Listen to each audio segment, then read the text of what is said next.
안녕하세요. 여행 크리에이터 모험가입니다. 유럽 여행을 하면 중세 건축 양식의 멋진 성과 건물들을 볼 수 있지만 비행기 값만 해도 최소 100만 원이 드는데요. 예산과 시간이 빠듯하다면 무리해서 해외여행을 가는 것보다 풍경 좋은 가성비 국내 여행 코스를 가는 것이 좋은 대안이 될 수 있습니다. 오늘은 1인당 15만 원으로 갈 수 있는 북유럽 감성의 가성비 국내 여행 코스 알려드릴게요. 오늘의 여행지는 평창입니다. 그럼 해외여행 부럽지 않은 평창여행 같이 살펴보시죠. 서울에서 평창까지는 약 2시간 30분이 걸리는데요. 겨울에 평창 여행을 가실 때는 일찍 출발하시는 것이 좋습니다. 왜냐하면 가는 길에 원주 오크밸리 스키장, 횡성 웰리일리파크, 평창 휘니스파크 같은 스키장들이 포진되어 있어 늦게 출발하면 길이 막힐 수도 있거든요. 교통비는 대략 주유비 톨비 합쳐 8만 원이 듭니다.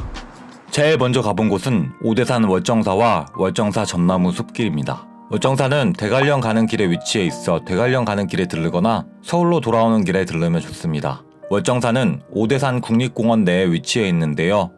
별도의 입장료는 없지만 차를 가져오는 경우 6,000원의 주차요금이 있습니다.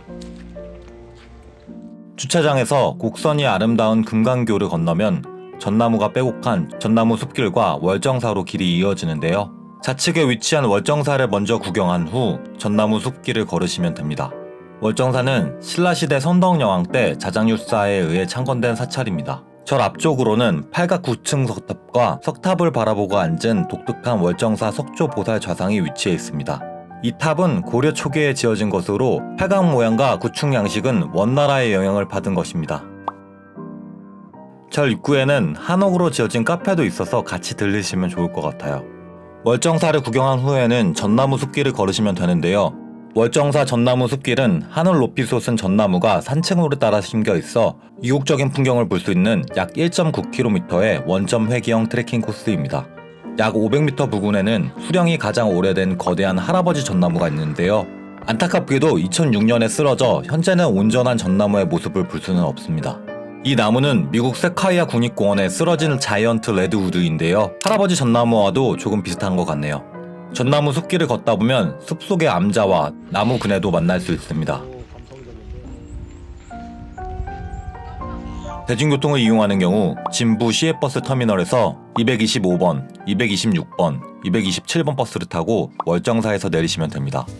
다음으로 들를 장소는 실버벨 교회인데요. 가기 전에 먼저 식사하고 갈게요. 실버벨 교회 바로 앞에는 나폴리 피자집과 고깃집이 있지만 저는 차로 1분 거리에 떨어져 있는 평창 한우마을 대관령점에서 뜨끈한 한우 곰탕을 먹었습니다. 실버벨 교회 바로 앞에 있는 고깃집은 갈비탕이 19,000원인데 여기서는 한우 맑은 곰탕을 12,000원에 먹을 수 있습니다. 가성비 완전 좋죠. 식당 앞에는 조그마한 빙벽도 있어서 식사 후에 가볍게 구경하기에 좋습니다. 식사 후에는 다시 실버벨 교회로 향했습니다. 실버벨 교회는 대관령 톨게이트 근처에 위치해 있는 언덕 위의 작은 교회인데요. 회색 지붕과 벽돌, 석재를 이용한 건축 방식이 북유럽의 건축물을 연상시킵니다. 이 교회는 실제 운영하고 있는 교회로 입장료도 없고 연중 무휴로 24시간 개방합니다. 날씨까지 북유럽을 닮아 한파가 장난 아니었는데 교회 안으로 들어와 잠깐 몸을 녹이니까 좋더라고요. 교회 안에는 화목난로도 있어서 더욱 아늑한 느낌이 듭니다. 교회 안에서 창밖으로 바라보는 풍경도 예쁘니 놓치지 마세요. 교회 앞 언덕에서는 썰매를 가져와 타시는 분들이 많았는데요. 빌려주는 줄 알았는데 자기 거 가져와서 타는 거더라고요. 썰매 타실 분은 가실 때 썰매 꼭 챙겨가세요. 오르는 길에 있는 동물농장에서는 알파카, 양, 포니 같은 동물 친구들도 볼 수 있고요. 교회 앞 피자집에서는 통창으로 설경뷰를 볼 수도 있습니다. 대중교통을 이용하는 경우 월정사에서 225번, 226번, 227번 버스를 타고 월정사 삼거리로 이동 후 240번 버스를 타고 차양 1위에서 내리시면 됩니다. 실버벨 교회를 구경하고 나서는 하나로 마트에서 장을 봐서 숙소에 입실했는데요. 대중교통으로 오셨다면 숙소까지는 택시를 이용하는 게 좋고 택시비는 약 12,000원 정도가 나옵니다. 오늘 묵을 숙소 역시 유럽 감성이 물씬 느껴지는 대관령의 펜션입니다. 이 펜션 주변에도 똑같은 모양의 펜션들이 마을을 이루고 있는데요. 모두 주인이 달라서 예약할 때 네이버 지도에서 주변의 지도를 보며 예약 가능 여부를 일일이 확인해야 합니다. 저는 설 연휴 M&H 캐빈하우스 4인실에 묵었는데요. 숙박요금은 주말로 분류되어 24만 5천원을 지불했습니다. 숙소는 가운데 공용 공간이 있고 1층 방에 더블베드 하나, 2층 다락에 싱글베드 하나가 있습니다. 1층, 2층에 모두 화장실이 있어서 2층에 있는 사람이 화장실 때문에 1층으로 내려올 필요가 없고요. 야외에는 바베큐장이 따로 있는데요. 숯만 가져오면 추가 비용 없이 바베큐를 해먹을 수 있습니다. 여기도 뷰가 좋지만 날씨가 추워서 고기만 여기서 굽고 안에 가져와서 먹었어요.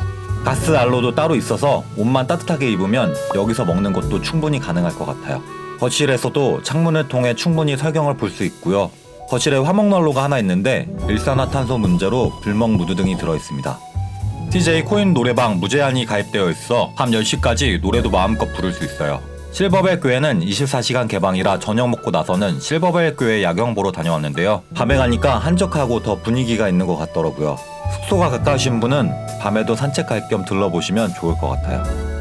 다음날은 아침 먹고 나서 대관령 양떼 목장을 다녀오시면 좋은데요. 대관령 양떼 목장 역시 완만한 곡선의 들판과 운막이 어우러져 이국적인 풍경을 볼 수 있는 곳입니다. 겨울철에는 양들이 목장 가운데 위치한 우리에 모여 있는데요. 1,000원의 건초를 구입해 먹이 주기 체험을 할 수도 있습니다. 대관령 양떼 목장 입장료는 성인 9,000원, 코인 7,000원이고요. 운영 시간은 동계 기준 오전 9시부터 오후 5시까지입니다. 대중교통으로 오신 분은 양떼 목장까지 걸어서 가시면 되는데요. 양떼 목장까지는 대략 25분 정도가 걸립니다. 양떼 목장을 구경하고 나서는 케이블카를 타고 발왕산을 구경할 예정이었으나 기상이 좋지 않아서 바로 카페로 향했습니다. 겨울에도 멋진 풍경을 볼 수 있기 때문에 날씨가 좋다면 같이 들르시면 좋을 것 같아요. 발왕산 케이블카 이용 요금은 네이버 사전 예매 시 대인 19,900원, 소인 16,900원이고요. 운영 시간은 오전 9시부터 오후 5시까지입니다. 카페는 서울로 돌아가는 방향에 위치한 감자창고를 갔습니다. 강원도는 감자로 유명한데요. 이 카페는 감자를 활용한 다양한 메뉴를 팔고 있어서 한번 들러보았습니다. 저는 감자 젤라또에 에스프레소를 부어 먹는 감자 가토를 먹어보았는데요. 아이스크림에서 감자 맛이 나는데 희한하게 맛있더라고요. 감자떡을 와플기에 구워낸 감자 떡풀도 신선했고요. 곤드레 라떼는 쑥라떼와 맛이 비슷합니다.